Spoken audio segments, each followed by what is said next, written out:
Welcome to the All New Marvel Roundup, the Southgate Media Group guide to the Marvel Comics of the week.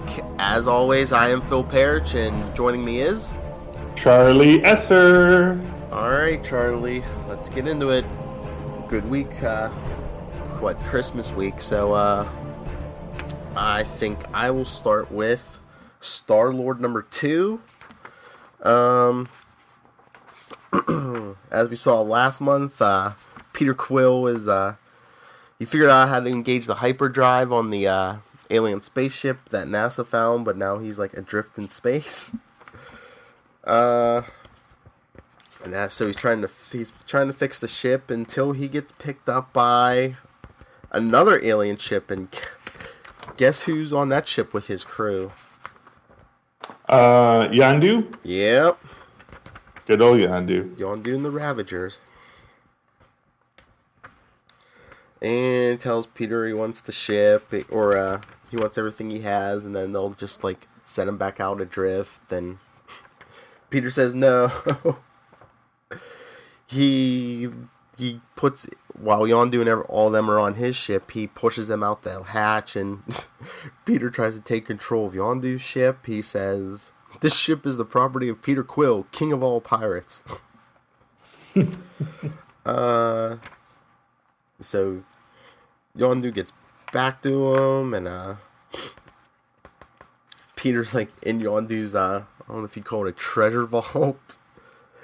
And he tips over the big statue Yondu has in there at Yondu. It's a big statue of Thanos in a romantic embrace with death. Well, that seems appropriate. Yeah, and like Yondu's about to kill him. He's like, "You're a kid."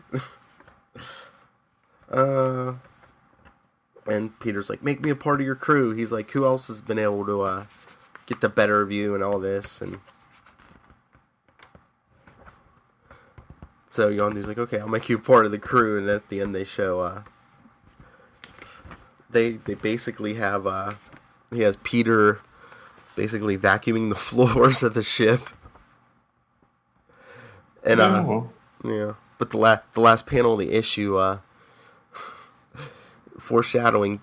Guess what brand name's on the side of this space vacuum? Roxxon? Star-Lord. The Star-Lord space vacuum. Oh, now we know how he got his name. It was a decent enough issue, but I don't know if this is staying on my list. I'm probably giving it like another month or so, but I mean, Guardians of the Galaxy fans, you'll like it. I mean, it's a thumbs up. Okay. So, moving on from Star-Lord's Secret Origin to Groot's Secret Origin. So I do pick up, usually what I do is I'll have all my kid comics put over to the side for my kids, and then like once a month I pick up all the kids comics, and then the kids sort of get to go nuts for a couple days. I usually do it when we're going to have a road trip or something, like at Christmas time. And so one of the ones that were in the pack that I happened to pick up and read myself was the final issue of Groot. For those who may remember, first they did a Rocket Raccoon all ages book. Although actually these are technically rated T, which I think can kind of confuse people. But because it has a very cartoony style, and there's nothing horrifying in them, but they are they I guess they cover some maybe slightly bawdy ideas or whatnot. Though honestly very tame. He is a tree after all. I mean, it got a little weirder with Rocket, but anyway. So, and of course there is violence, but still, I think it's a good kids book, even if it is officially rated T.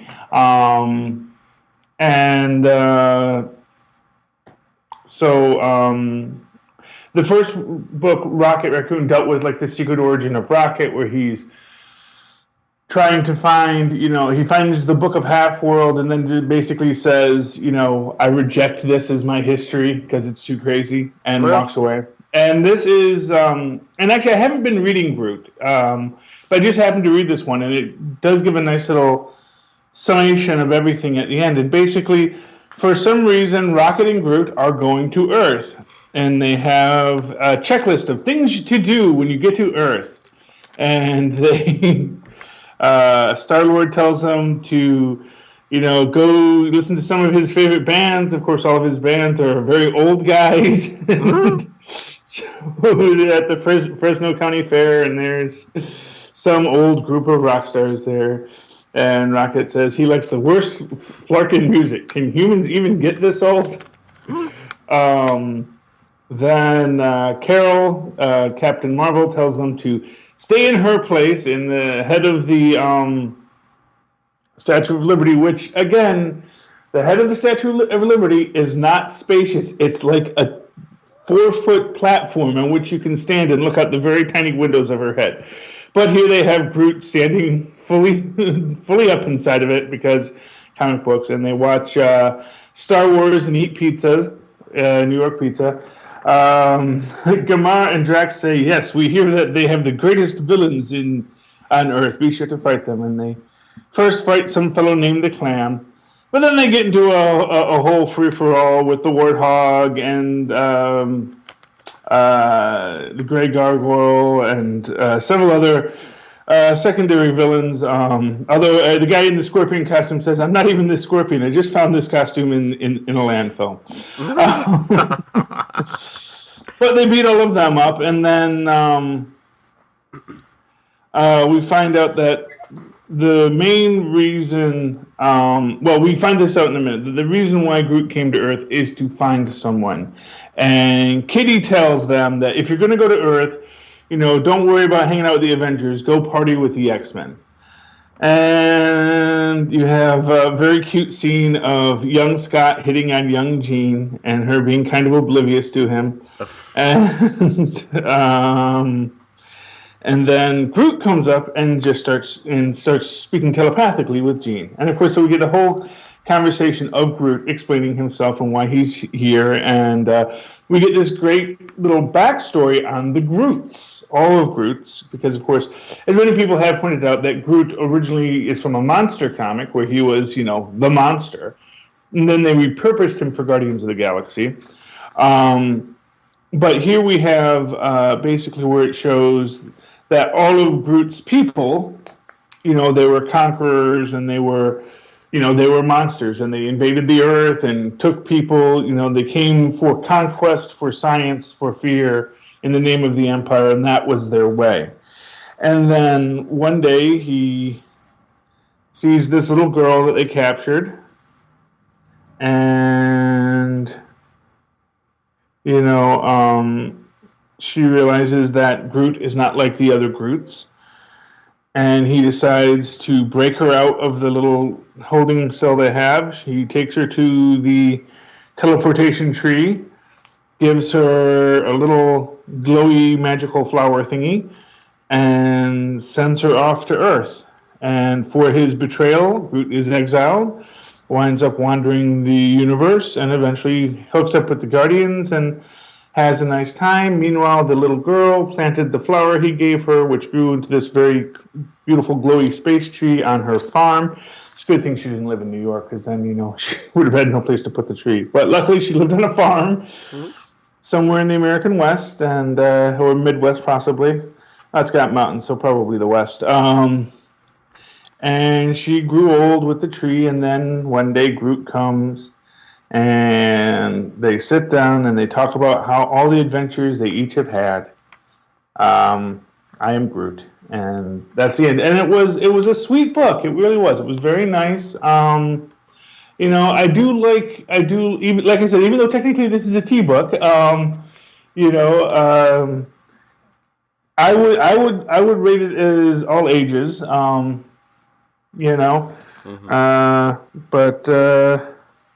It looks like most books are rated T. I'm looking. Deadpool doesn't seem to have a rating, and neither does Hellcat. Hellcat, I know, is officially an all ages book, but anyway, good book, thumbs up. A little late to the party, but I'm glad I read it. And maybe I'll try and sneak the Rocket and Groot comics coming out in January first before my kids read them. And add them to the list. All right. Well, my next book is Extraordinary X-Men #4. It opens up with Colossus basically having a nightmare about his sister dying, and he wakes up and finds himself, of course, in Mr. Sinister's lab. It seems like Mr. Sinister's trying to come up for a cure for the Terrigen Mist killing mutants, but the dude, he's like brutally experimenting on mutants. It's what he do. Yeah. And some of his servants are calling, instead of Mr. Sinister, they're calling him Master Sinister. So I'm like, are they trying to make like a Nazi comparison here? Maybe they just felt that the name Mr. Sinister was just kind of a weird thing. Calling him Master Sinister is maybe a cooler name for our all different Marvel universe. I'm surprised he didn't go with Doctor Sinister. No. Yeah, I know. Probably afraid of what Doom would say, but and then back in Limbo, the X-Men are fighting off demons because remember Old Man Logan and Jean Grey just showed up because Storm's like, Gina, I see you're able to change his mind, and she's like, I did my best. And Storm's like, Logan, what could she have possibly said to you? And he says, she was like, hey, old man, want to come to hell and fight a bunch of demons? And I said, sure, Jeannie, that sounds like a great idea. Storm's like, oh, please, you're loving this. He's like, yeah, it is good to stretch the old claws. So, then over on the other side, Iceman's like, Forge, are we gonna be able to get these shields up? And Forge is like, yeah, finally, but you're gonna have to push all the demons out. So the X-Men are able to push all the demons out. And, of course, they take the time, Iceman takes the time to, say hi to Old Man Logan. He's like, hey, close one, eh, Gramps? Hope you didn't forget your arthritis medication. You're going to be sore in the morning after that workout. And then they all discuss how they got to get to Manhattan to look for Colossus, Magic, and Nightcrawler. So Cerebra teleports them to Manhattan. And of course, the publics, the minute they see them, are just like, mutants, don't hurt us, stay away. Oh, the public. Yeah. So Logan's like, oh, it's like that again, huh? And Storm's like, yeah, it's like that.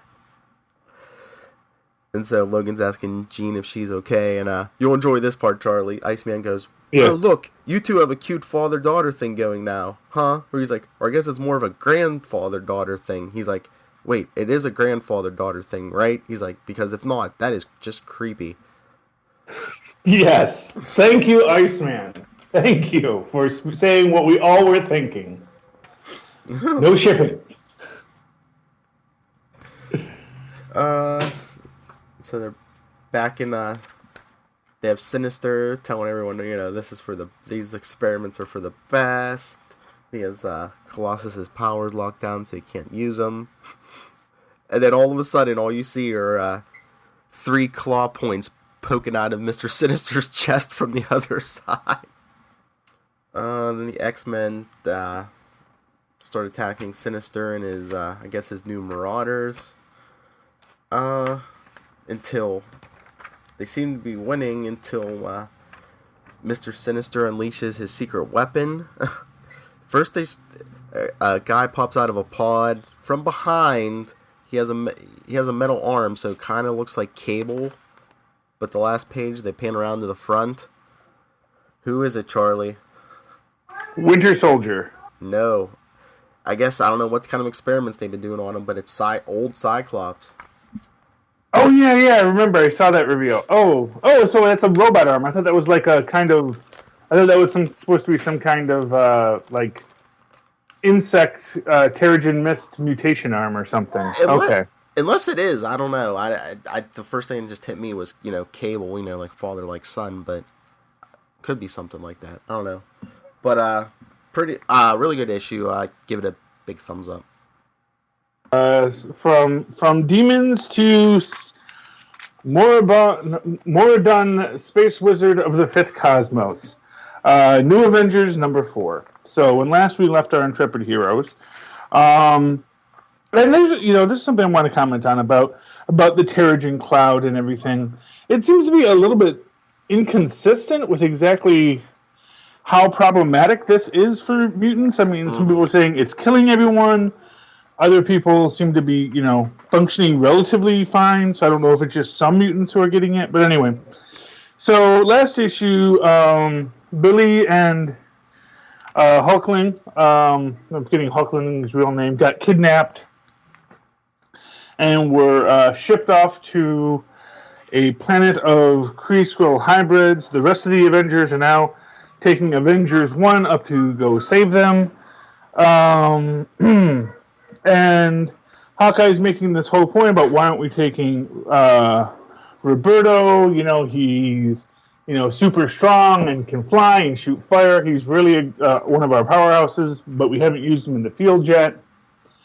And Songbird basically makes the point that because he is a mutant, he is dying from all the Terrigen mist. That it's basically slowly killing him, and they have a scene where he's coughing, and Hawkeye asks if he's lost his powers, and Songbird doesn't give an answer. She says, "I don't know." She says, "Are you going to tell S.H.I.E.L.D. if he has?" And then we cut to our Kree-Skrull hybrids in the future, where they basically give the legend of the hybrid knights of the, what do they call themselves? Don't call them the space knights or something. But although I will say this, there's some interesting little in-jokes in this. What do you think the name of the magical sword that Hulkling retrieved last issue was? Is it Excalibur? No, of course not. It's Excelsior. So he now wields the mighty space sword Excelsior. The previous owner of the sword was Dork the Supreme. I mean, I'm sure you can pronounce it Dork the Supreme, but yeah. And he basically was the child of a great Super Kree warrior and a great Super Skrull warrioress who faced in battle that they had trained to kill each other in, and then fell in love, as happens. But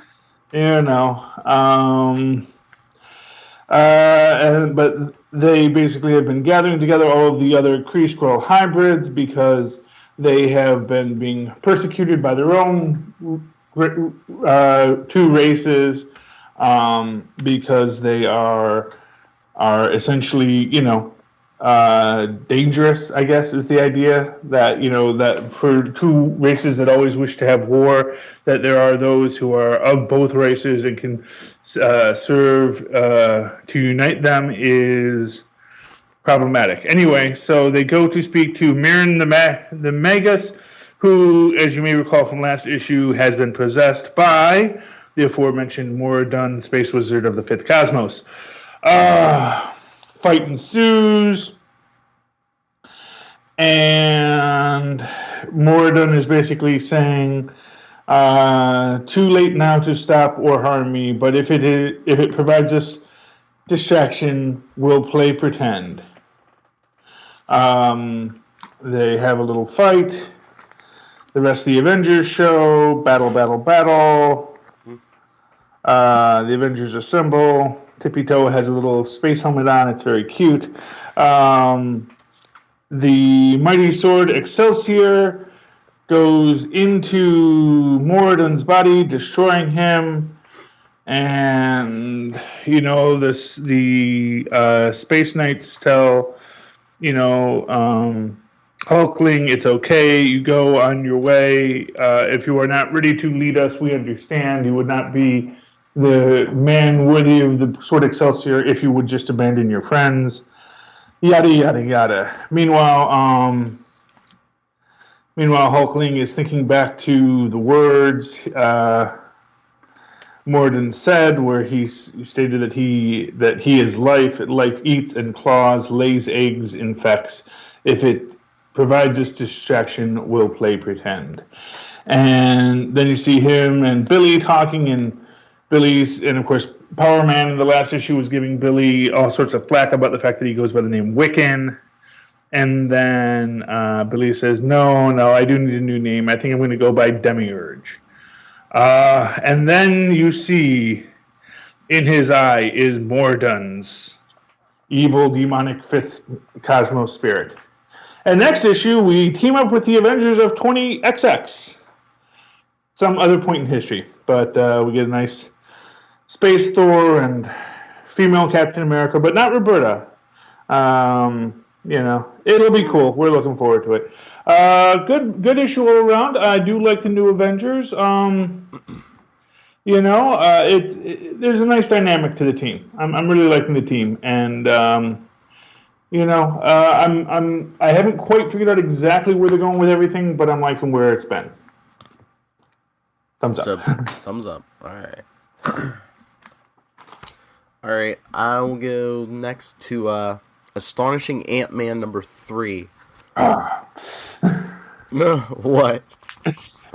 Just so disappointed by the end. Oh no. Yeah. I was surprised by this because like every list I saw, it was supposed to come out next week. Because I was just looking at a list yesterday too, and it's on the list for next week. I was like, what? Shipping errors, I guess. So did you thumb through this in the store or anything? Just barely. Okay. Just enough to see that there was nothing that struck my interest in it. So. Okay. Well, it's I have high hopes for Ant-Man. That's my problem. Yeah. Well, basically, Sam Wilson comes to him for help. He needs his help, quote unquote, stealing something in town, and he's like, Scott starts whining to him about all his personal problems, and Sam goes, "What, you're actually having this discussion with Captain America?" And he's like, "Yep." He's like, "Well, yeah, but come on, you're not Captain America.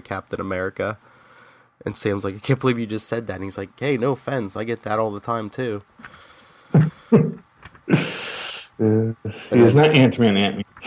And then Sam's even like, yeah, he's like it's the posture. He's like, how does he wants to know how Steve stands up that straight all the time, and Scott's like, hey, don't ask me, I've had scoliosis since I was 9.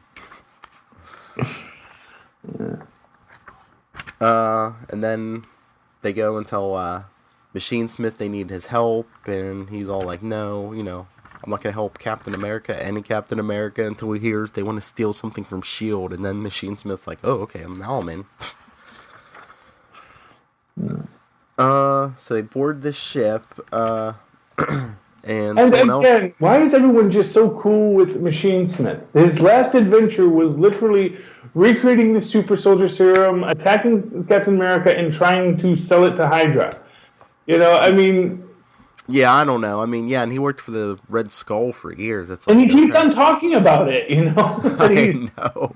And it's like, oh, okay, yeah, I guess that I think probably Machine Smith is one of the things that kind of hits me like the weakest in this, is because it does sort of have this forced idiocy on everyone that they're just going to go along with him, because even if you want to say, oh, he was just, your Werner von Braun type who, a great scientist who just went where the money was, yes, but that still makes him not a nice person and a mercenary and a guy more than willing to look the other way if someone pays him enough money to, Yeah, I guess he's not a working class villain like a Porcupine or even a Man Mountain Marco, there's a lot of guys that they could bring back into this that are a little more, a little more blue collar super people, Yeah, but anyway. unless it's just like an ego project for Scott, like if I can redeem Machine Smith, I can redeem anybody. Yeah, but he's not doing that. Yeah, I know. That's the thing. It's like, even if they had 1950s Red Skull, the communist Red Skull, maybe you might even have something that you could do with that, or, or Sin, Red Skull's daughter. There's a possibility of an arc of redemption with her, too, because she actually did have a normal human life at one point, Mm-hmm. That's just my thing. It's like if you want to go that route, I'm sure there's ways you could do it without... But, what they want to do is they want to make a lot of Machine Smith jokes, because he is very powerful, but is kind of one of those things that we talk about, we'll talk about in Get to Captain America, about the guy you have an inner monologue with yourself while you're punching out before the start of another bigger adventure, you know? Yeah, but so they get on. So Sam and Scott get on the ship, and there's someone else trying to steal the cargo. It's a new version of the hijacker, and they're like, the last hijacker got his head bitten off by Venom. You'd think that would discourage a replacement. So Sam takes on the hijacker while Scott goes to get the cargo. It's a big cargo container, which I guess Scott was gonna shrink down, but before he can, the contents bust out, and it's the creature Giganto. Oh, the big whale guy. Yeah. So he starts headed for shore. Scott jumps on his back, and right as he's making landfall, Scott shrinks him down. So they just smack against an office window, and they go down.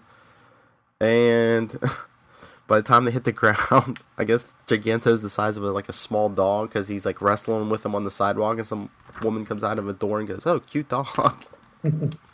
Giganto's been getting a lot of play lately. He had a Squirrel Girl cameo recently too, so good for Giganto getting work. So later on, Sam has another press conference. He loves his press conferences these days, where he says, of course, with the help of S.H.I.E.L.D., we've relocated Giganto to the Savage Land, yada yada. And so after the press conference, Maria Hill's like, "Okay, Wilson," she's like, "You're even more on my bad side now than you were before." She goes, "That goes for you too, Lang." So then Sam's talking to Scott about, he's like, "Do you need help with this, the power broker and this hench app?" And Scott's like, "You know what?" He's like, "No, I'm feeling superhero-y. I can take care of this." But then they show the power broker talking to the Slug, and the Slug informs the power broker, I guess Crossfire has another app similar to Hench, but he's giving people 50% off Hench's prices. So that angers the power broker greatly. He basically blows the Slug off his boat when the Slug makes fun of him. Yeah, this power broker can fly and shoot some kind of energy blast out of his hand, so... Yeah, sure, why not? Yeah. And then on the last page, Scott gets an unexpected visitor. That's right, kid, she's back. The new female Beetle. Oh, female Beetle. Okay. Nah. It was alright. I mean, I can see where you say you... I don't mean to tear it down, man. I mean, I'm sure it's a very good book in its own right. I guess... You know what it is I really liked the way that Scott was done in the last FF run, and I kind of feel that they're kind of messing with that. They're kind of retelling their tale to make it the Scott that this guy wants to tell. And I get that happens, but I guess I kind of would have preferred if the Scott he wanted to tell wasn't such a complete incompetent jerk. It seems like a backslide for the character. Yeah, it seems, like I said, it seems like this is, everything. They want to emphasize stuff that really hasn't been a part of the Scott Lang. Really, I don't know if it's ever really been part of the Scott Lang story until they decided to sort of make it the movie aspect of it. But like I said, even in the movie, he wasn't this much of a sap, Yeah. Yeah. Anyway. That's that. Okay, moving right along from Ant-Man to Hellcat, #1. And, speaking of people creating competing hench apps, we opened it up with Patsy Walker pitching to She-Hulk and Sharon King this idea she has for a super tea called Super Temp. The Patsy Walker Agency for Heroes and Other Cool Friends What Are in Need of Work. And you have all these superpowered beings and little drawing of her throwing money at them, and She-Hulk standing behind her. And She-Hulk says, "Is that supposed to be me? Why do I have horse feet?" Hellcat can't draw, apparently. This is something we can learn from this. Gives you a quick recap of her fun history from being the star of the Hetty and Patsy comics that her mom wrote, to her dating Damien Hellstorm, and says she has not had the greatest love life. I mean, yikes. And powers include butt kicking and butt punching, which she learned on the moon, and more. Never with Moon Dragon. Says these days she works as an investigator for Jennifer Walters. You might remember Jen from the last page. And then you see her in her Hellcat uniform on patrol, and she realizes that this gentleman has just stolen a bunch of money using telekinesis, because her magic powers apparently work for that too. Her magic sensation powers work for, apparently now we know, Inhumans. So, hey, from what I was saying about the science magic crossover between the Inhumans and Doctor Strange in the TV series, they're calling it out here, saying that her mystical energy senses tingling when this Telekaean gentleman uses his powers. She kicks him in the face, gives him a black eye, and then he uses his telekinesis power to lift her up, and he says, I am the master of object manipulation, thwarter of law and reason, defier of gravity. And she says, wait, hold up. Did you just quote Wicked? I'm guessing that's a line from Wicked. I've never seen the play. And then they're in the park just talking about, I just can't understand why they haven't adapted it into a film. It says, I know, even though it was animated. And then they could use Adina and Chino. I guess these were actresses from the play. Imagine, popular on the big screen. Sigh. And that one they say in unison, because they're all friends now. Patsy Walker tells him that Telekaean is a horrible name. He says, well, because my powers are telekinesis and my name is Ian. And then she wants to help him to actually get to use his powers for good. They find a woman who has dropped her tickets down a subway grate. Well, actually, her stupid ex-boyfriend threw her tickets down a subway grate.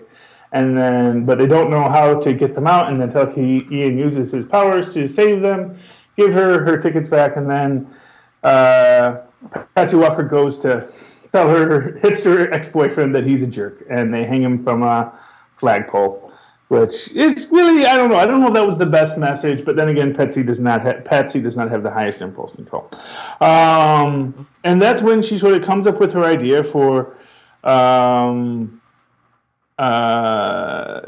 heroes. Well, does that in a minute. So she goes to She-Hulk to tell her everything, and she's like, She-Hulk, you can't tell me that he has just committed a crime. She says, well, we gave the money back. It says that doesn't matter. And She-Hulk basically explains that, she really can't afford to keep on a private investigator, and right now Howard owes her a favor, so if she needs someone, she's going to use Howard. And then Lenore realizes that Patsy's been living in the broom closet. And I'm not quite sure. I'm thinking this is probably supposed to be a reference to Doctor Strange. And Ian says, I thought I was in bad shape. You sleep in a closet. And he says, us. So did the world's greatest wizard. So, oh, actually, no, that's a Harry Potter reference. Never mind. I don't read Harry Potter, so it's going to take me a few minutes to get those references. Anyway, Ian says, I do need a new roommate, and he has this really great apartment, but of course now they both have no money, but they figure out something they can do. She basically tells, Ian basically says, you have like a box of things and nothing else, and she's basically saying, look, I'm trying to separate myself from my past, and she basically says, I have been through hell, literally, the name's not an accident, and I want to do what I need to do is to start over. I'm really hoping, because they're actually doing a really neat drawing of Damien Hellstorm in this, and I really hope we get some Damien Hellstorm in this book. Anyway, going down, they wander into Burley Books, where a book that Ian has ordered is on hold, which is, a local gay bookstore, run by, because this is comic books and the universes all connect, her old pal Tubbs from the old Patsy Walker books. He's now a big bear of a man and doesn't go by Tubbs anymore. It's just Thomas. Although somehow I kind of hope people start calling him Tubbs again. Says, in classic in classic Patsy comics, Tom's name was Tubbs. Times sure were different. Anyway, so Patsy finds out that Hetty is republishing all of the old Patsy Walker books, which is become a huge business because everybody loves Patsy. It's Patsy. Patsy. It's Patsy. She really wants to be your friend. Anyway, but she had thought that Hetty was going to make sure the books got buried, and apparently there was just too much money. But Hetty's been being cool about it and gave everybody, the payment for the rights to their images. But but as it turns out, clearly hasn't been giving that to Patsy yet.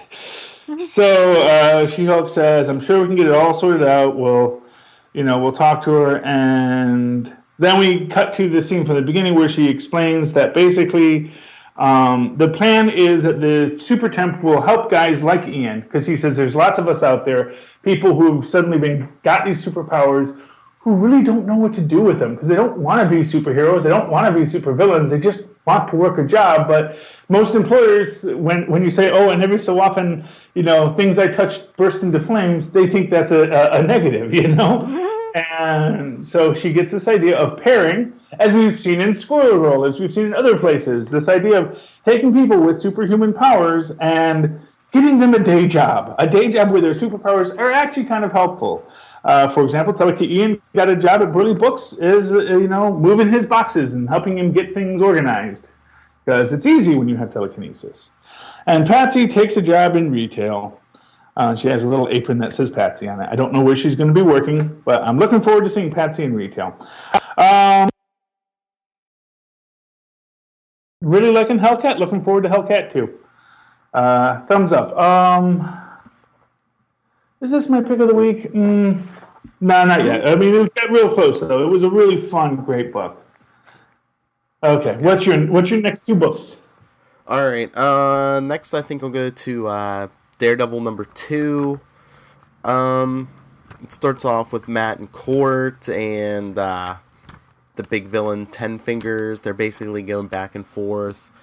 Ten Fingers talking to his congregation at his quote unquote church, and Matt in court telling the jury, we have a witness, Billy Lee, who's going to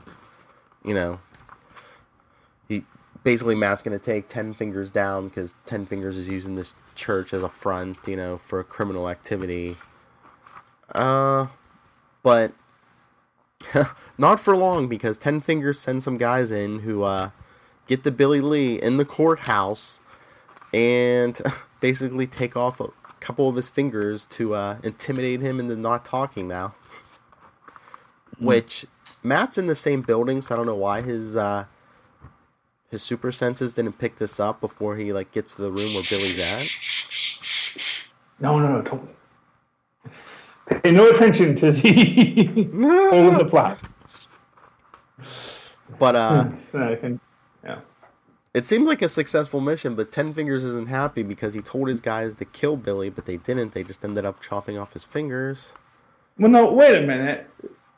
Ten Finger tells you to kill a guy, and you just take it on your own? No, we're just going to chop off his fingers. Killing.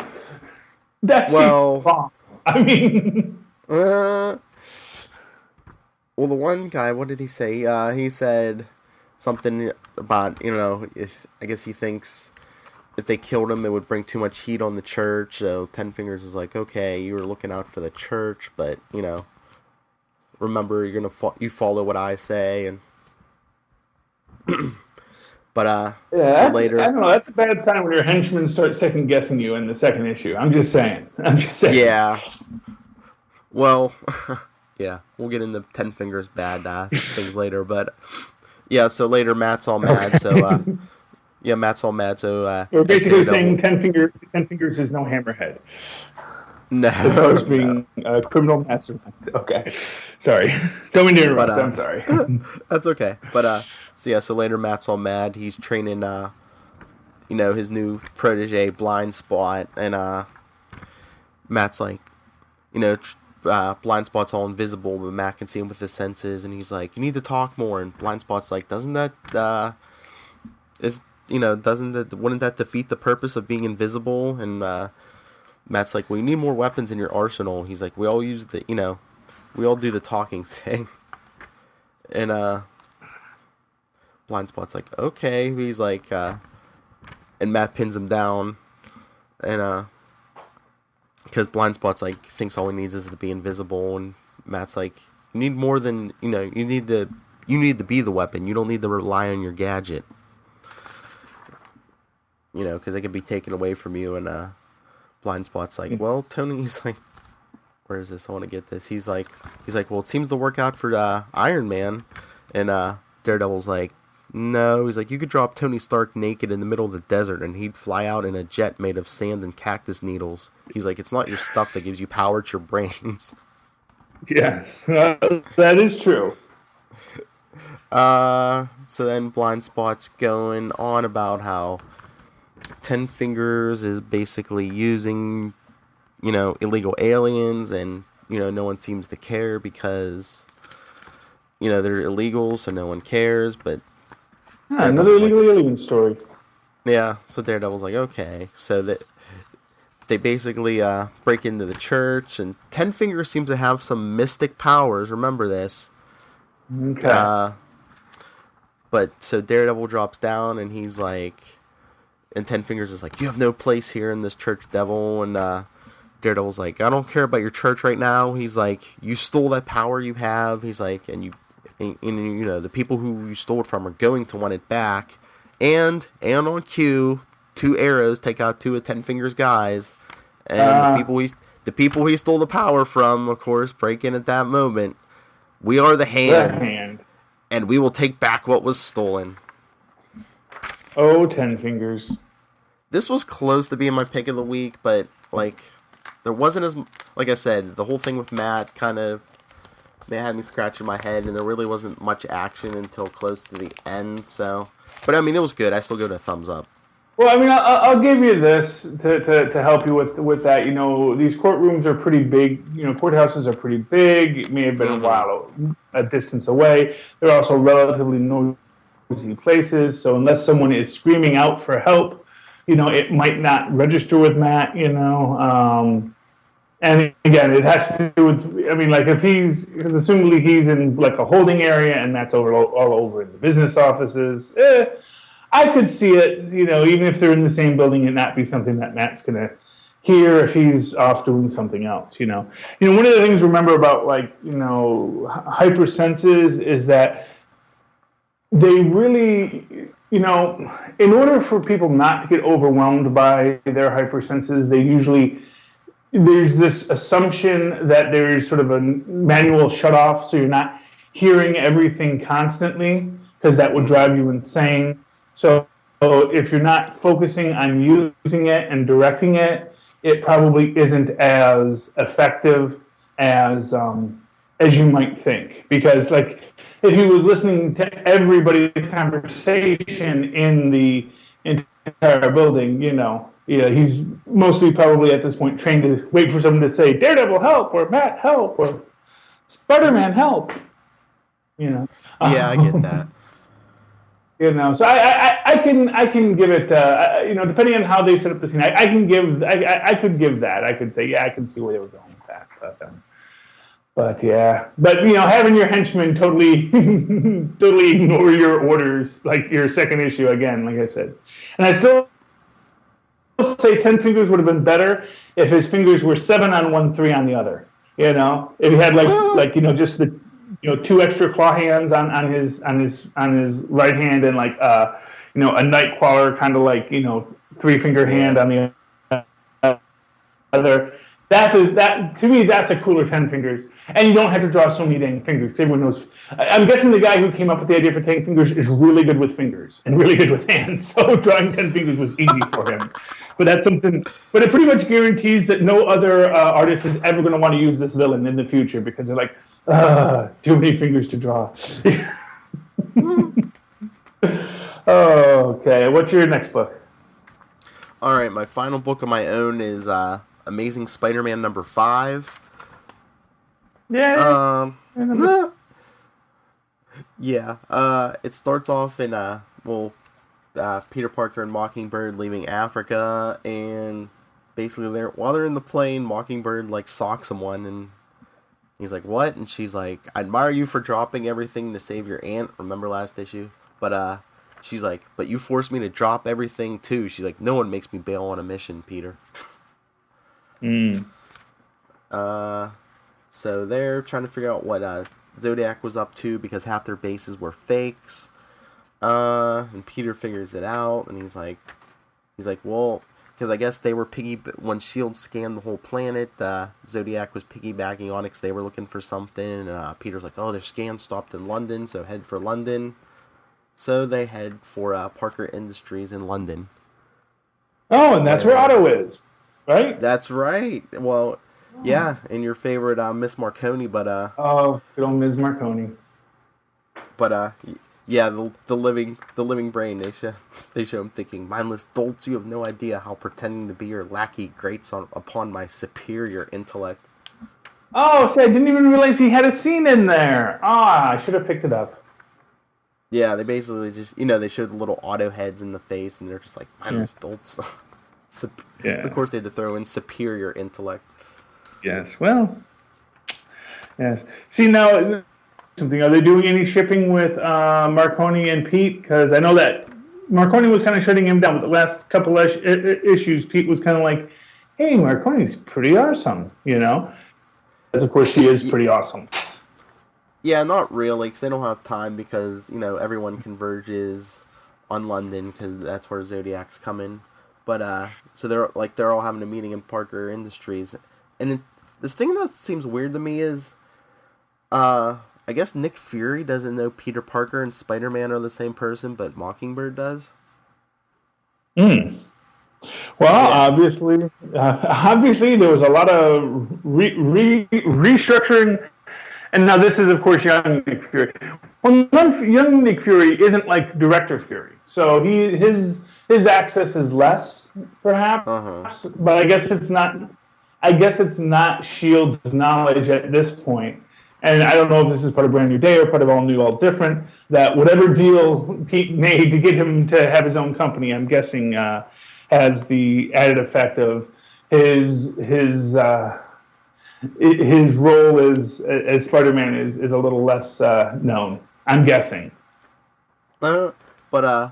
Or maybe Nick was just maintaining his secrecy since not everyone in the room would have known it too, That's what I was about to say. Yeah, there are other people in the room like the Prowler and stuff. Yeah, so maybe he's just playing dumb. Being courteous. But yeah, so they're trying to figure out where Zodiac's gonna hit in London, but they figure out it's the British Museum when because they were talking about they needed access to London's all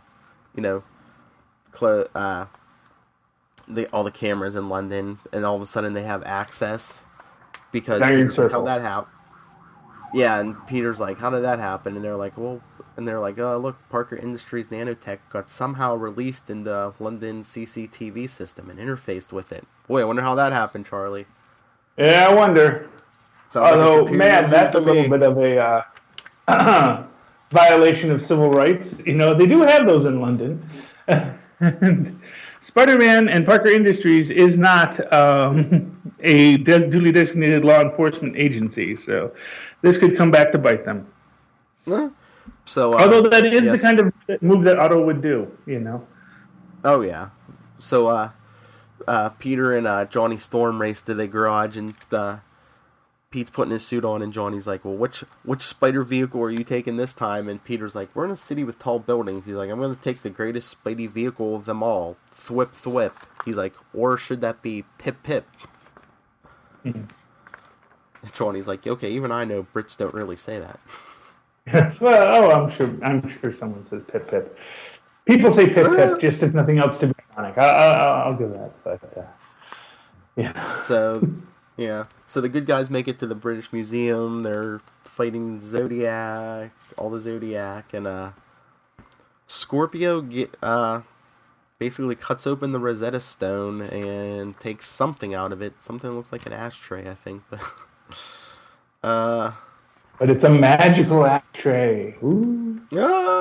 He tries to, and then to get away, Scorpio tries to activate some kind of, I don't know if he had a bomb or something implanted in all this people, but Pete had the after he tried to do that before, Pete has the antidote, which he injected in all them.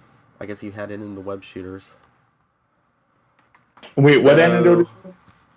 For what Scorpio kill off. Okay. Because he's done it before, but So is that the actual Rosetta Stone they just cut open? It seems to be because it's in the museum. Okay.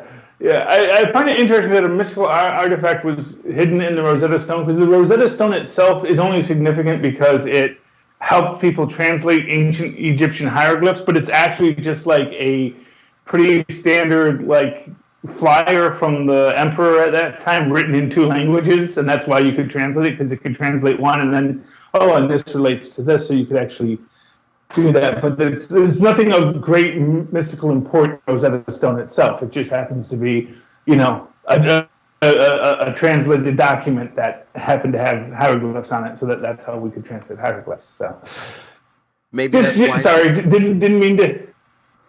That's okay. Yes. Maybe that's why it's a good hiding spot, because no one would think about, There you go. There. All right, so good thinking. Good no prize. But so Scorpio gets away, and back at Parker Industries, Pete thinks he's tracked down the source of the nanotech release. It was basically, it started at a camera that was right outside Johnny's house. That woman who works for Parker Industries, who he's had problems with before. She's like, no, it wasn't me. He's like, no, don't, quit lying to me. Pack your things. You're fired. Because I guess she was the head of the London facility, because he makes Miss Marconi the new head of the London facility. Who could have been behind that? Who got Miss Marconi a promotion? Well, or Miss Marconi did it herself to get herself a promotion. I don't know. Let's face it, she was attracted to Superior Spider-Man, so it's entirely possible that she had a little bit of a supervillainy streak herself. Mm-hmm. So the issue ends with Peter holding a press conference in London, apologizing, to the, the people and government of London, saying, the person responsible was fired. This was done without my knowledge or whatever. And then after the press conference, he's talking to the chief shareholder of Parker Industries, a Mr. Jacobs, who on the last page they reveal is actually Scorpio. Dun dun dun. Yeah. Good issue. I thought you liked the Living Brain stuff, with Otto. Thumbs up. Oh, very excited. Like I said, I might go back and pick it up to see my beloved Otto back in the book. Back in his book. To be thankfully. Yeah, and I swear, if I was looking at the Diamond list, if it's right, the next issue is coming out this week. Amazing Spider-Man 6 is coming out this, 2 in a row. It's like... Yeah, well, shipping problems. I don't know. Yeah. Shipping problems aside from the one between Jean Grey and Old Man Logan. Okay. So is that your pick of the week, or... No, not yet. Okay. Moving right along. So you want to do Deadpool or Captain America next? We could do Deadpool. Deadpool number 4. Okay. Deadpool number 4. I have to say, this book, I really liked it. Yeah, I'm really close to being my pick of the week. I really liked... First off, can I say how much I love the Deadpool of many colors? Kind of playing off the meme of the Batman of many colors. Pretty nice there. We open up, of course, with Night Nurse and Adsit, and she says, do you know who you are? And he says, yes, my name is. Says, no names, please. I just want to be sure you know who you are. Which, of course, not for nothing, defeats the purpose of asking, do you know who you are? Because he could say, yes, I'm Abraham Lincoln. That's Oh, his badge says unknown. Okay, but obviously someone knows who he is because someone brought him there, and we get the robot shield agent come to bust him out because they have to go deal with all this stuff. Meanwhile, Sikla, the Mrs. Deadpool, who is none too happy with her husband, soon to be ex-husband. Is leaving the theater, riding off on her flaming horse, and then we catch up with all of our Deadpools, and they make. I like Fool Killer shooting Deadpool after he says, "And if you see a guy in a red Deadpool uniform, shoot him on sight. You got it, boss." Great comedy there. And just to give the background, the reason why everyone has to wear a different color is because someone in the traditional Deadpool outfit has been killing people that he didn't want killed for free. And that is unacceptable. So he says that then him and his accountant go to the Deadpools, which somehow take them to a middle of a firefight. We're not going to know why, but sure, why not? I don't know if that's supposed to be a little bit of cross comic transit, or if it's just a good segue. Basically, his accountant quits because he did not sign up for this nonsense. Meanwhile, Old Cap and Deadpool are fighting a bunch of other Deadpools down at the wharf, which, and this very much reminds me of that scene, the last scene in Jessica Jones, and I think that maybe is intentional, because we find out that the villain is Madcap, and Madcap has some level of mind control powers, and we cut to Madcap and Deadpool both getting trapped in his mind, and get this kind of crazy little crossroads of the mind bit there for Deadpool. And when they were all stuck there and seeing that Deadpool is not happy about being bonded with Madcap. Cut to Deadpool in the sidecar of the Captain America cycle, although actually it's a Deadpool cycle. And I do wonder if maybe it isn't Madcap, because they make the point that what we're seeing here is all stuff that happened after they had been separated. And I say, well, Madcap's kind of obsessed with you. They have the X-Fantastic car, which, well, I guess it is Madcap, because then we do see Madcap going and with the Deadpool bubbles and giving people weapons and sending them off to kill. It's interesting. Really renewed my faith in Deadpool. I'm actually really enjoying this book now. I was getting a little soft on the last three because I felt that it was doing a lot of things without going anywhere, but this one redeems it for me. What did you think? Yeah, I really like you. I really like this issue. The first three, I don't know if it's because they weren't focusing on Deadpool as much, but I was like, it doesn't even seem that funny lately. But yeah, this issue, it seems like they're back on. They're firing on all cylinders. Yeah. Well, I think that they're definitely. Oh, it does have a parental advisory, so it's T or parental advisory or no rating if it's an all ages book. I'm guessing. Okay. Sorry. I love the part when Deadpool and Steve are fighting. The guys, and Steve goes, "Remember when we discussed the quiet dignity of an Avengers membership?" And Deadpool says, "I do. As I recall, we were interrupted by a priority alert about Clint Barton falling off a roof." Yeah, well, that Clint. And we get a return appearance by Hydra Bob in this issue. Used to be Deadpool's sidekick. I remember Hydra Bob, and says, "You're friends with the Hydra agent?" Well, no, not like, we call each other up, and he's, what do you call it, a secret helper. A mole? Right. That's exactly. He's a window into Hydra for me and you. You can ask him if he wakes up someday. And So, in the words of Deadpool, Odin's prostate. This is madness. oh, goodness me. So, yes, good old. Definitely a returning to form. Oh, yeah. Reed Richards needs to keep his Fantastic Cars locked up better. He needs some kind of security system on those because they do seem to wander off the bathtub version. You know, that is something that you do see other people taking out for spins every now and then. You know. Okay, moving on to what I'm going to say was my pick of the week. It was a very tight week for that, you know, but I'm going to say Captain America #4. You know, not that it didn't have some soft spots, but I really enjoyed where it was going. Okay. No, it must have been good because it's my pick of the week too. So. Yes. So, you want to? So anyway, so we're going to open up, I guess. We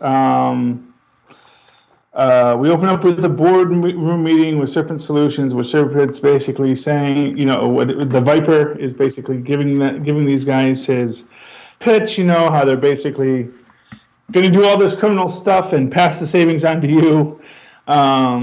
Does the whole, hey, you know, your iPhone is made by these kids who are being, you know, ill-treated as well. Who are you to judge? And the guy says, you know, it is not in any way the same, which is somewhat true, especially since there is some suggestion that the situation in Foxconn is not nearly as bad as some people have suggested it was. So he walks out, and of course he gets all deadified by, I believe that's Constrictor and King Cobra. And meanwhile, we deal with what's going on with Cap. Basically, that his powers that the wolfing is fading. Although it does make you wonder if this was part of the plan, since you do see that there are these negative outcomes for him on this, having him become a wolf, and that it was temporary, but just so that it would be a distraction. We get to meet our new Falcon, which is Joaquin Torres. Basically, they're saying they can't really do anything because of the vampire powers of Red. That basically vampires affected with the avian vampires do not have the same drawbacks that other vampires do. So, you know, so it's got like all the upsides of being a Falcon or a vampire without any of the downsides. So yay. And but part of that is that he now has vampiric regeneration. So anything they try to do to undo him just doesn't work. Meanwhile, Cap runs into Diamondback, which I kind of suggests that Diamondback is not the Whisperer. But I do have a new theory on who I think the Whisperer is. Okay. Yes. Did we get a scene with the Whisperer in this or no? I thought we did, but maybe I'm mistaken. Yeah, I think towards the beginning. Yeah. Yeah.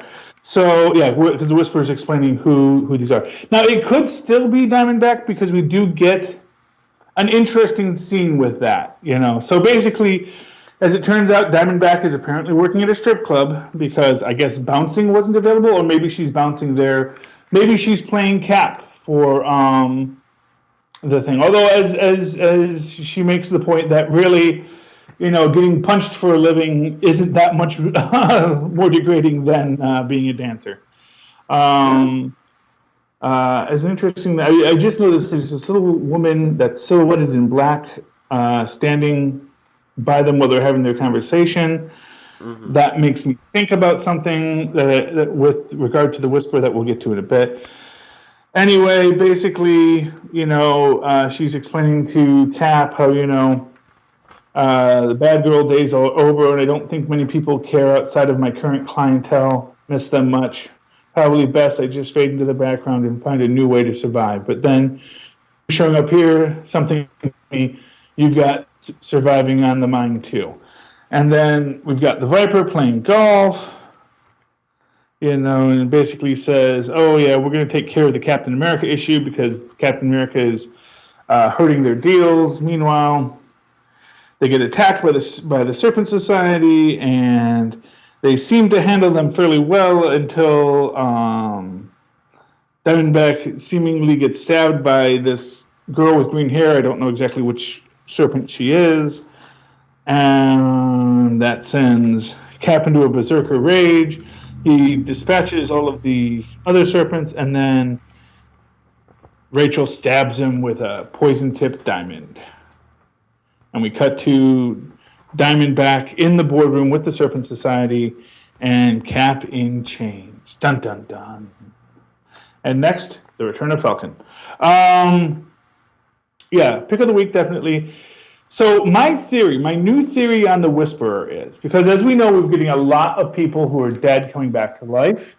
Man Mountain Marco is coming back. I could not be happier about that soon. Yeah, he's coming back, I think, and I saw the preview for it. It's one of the books that come out in March. One of the new, I think, is Ms. Marvel facing him? It's some new superhero. Or maybe Miles Morales is facing up with, or I'm not quite sure. I got to look it up. But someone is fighting Man Mountain Marco. So Man Mountain Marco is back. He has survived getting eaten by a dragon. So yes. But I actually wrote back years ago when Marvel very briefly was taking open submissions for pitches for series about obscure Marvel characters. And so I wrote a book about Man Mountain Marco, and then they closed the submission period just before I could get it in. So that was when they were relaunching Epic, and it went nowhere because 8 billion people sent in submissions, and they couldn't handle it. But anyway, so my suggestion for the Whisperer is, could that be Victoria Hand?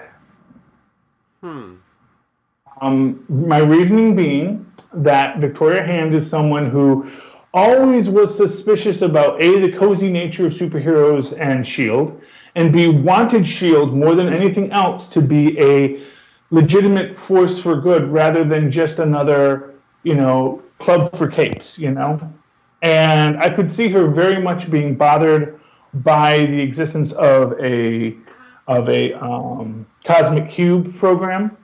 And so if she is back, if she is still around, I could see her using her spy skill set, because and for what it's worth, this is something people forget. Her actual skill set at S.H.I.E.L.D., she was an accountant at S.H.I.E.L.D.